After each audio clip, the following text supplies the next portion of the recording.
Jack Orchulli is our next guest. He is the Republican candidate for state comptroller, facing Democrat Kevin Lembo for the seat. He's a former business partner of designer Michael Kors and served as chief financial officer of Kors Company.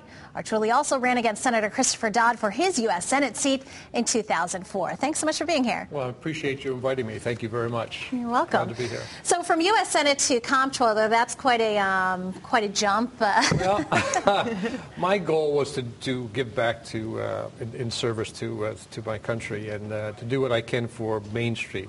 I grew up in Main Street, and I had a struggle like most people do, so I thought I could do something good. Mm-hmm. And go ahead. Oh, I was just going to say, so why state comptroller? A lot of people don't even know what state comptroller does. I mean, it's one of the obviously, being a United States Senator would have been fantastic. But that's not in the cards, especially with Mr. Blumenthal and Linda McMahon with their nifty $50 million sort of a thing.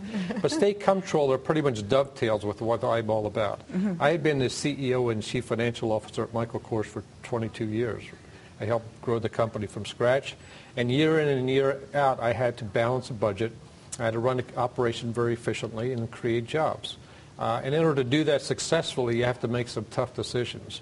And that's what's needed in Hartford. And if the voters find that I'm someone that's acceptable to them, I'll go to Hartford and make those tough decisions that are needed to bring financial responsibility and common sense back to Hartford and clean up this financial mess. Right, because the state comptroller is really like the state's accountant, right? So you oversee the deficit and you monitor spending. I'm looking on it differently than that. I think Nancy Wyman had been the state's accountant, and she had been pretty much an advocate for her Democratic Party.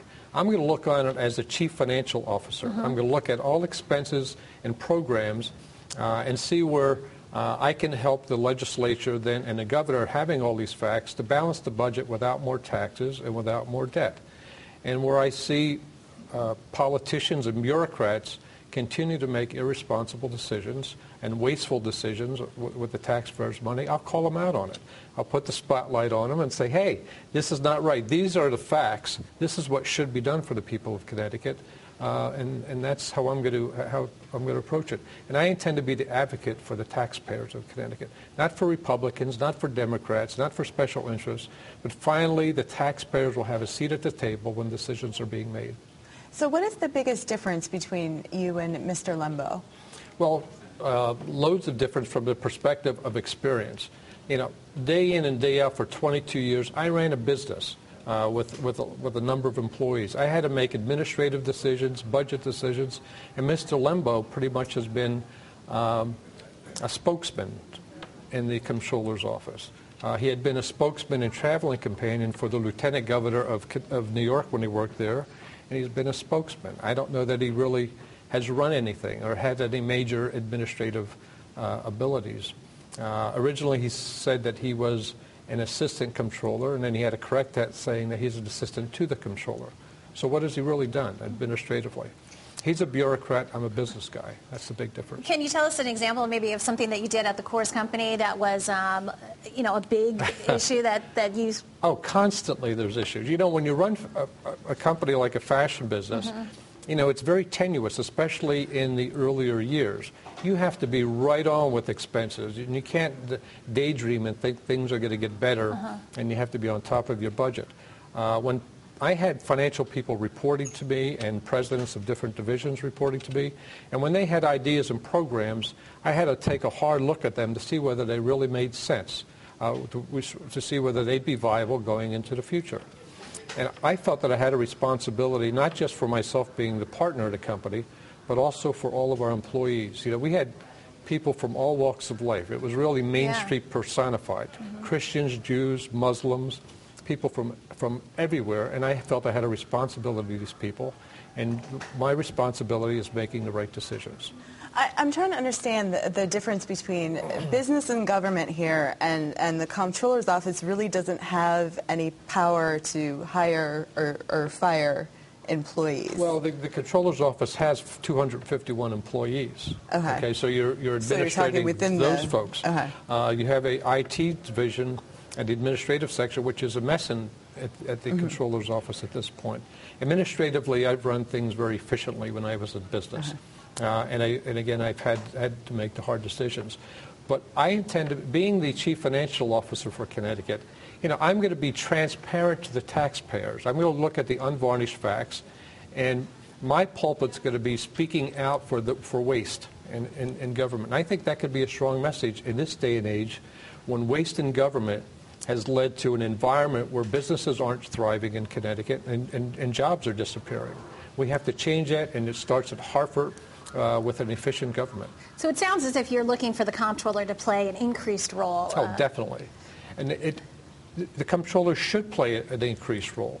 It's a constitutional office, and it's the responsibility to see that all of the expenditures that are taking place in the state are reasonable, give valued service to the people of Connecticut, and it's not bankrupting the state. I mean, that's what it should be. It's not just, I can do the accounting functions and the administrative aspects of it very efficiently and very well. I've done that over the years. But additionally, it's time for the Comptroller to step up and be at the table and making the decisions for sound government. So you had kind of mentioned that you thought that Nancy Wyman kind of played to her Democratic counterparts. I mean, why wouldn't you play to your Republican? These days she's talking about you have to be transparent and we have to not have these one-off expenditures to help balance the budget every year and that sort of thing. But where has she been for 16 years? Mm-hmm. I'm not saying that she's been a bad comptroller from an administrative and an accounting perspective.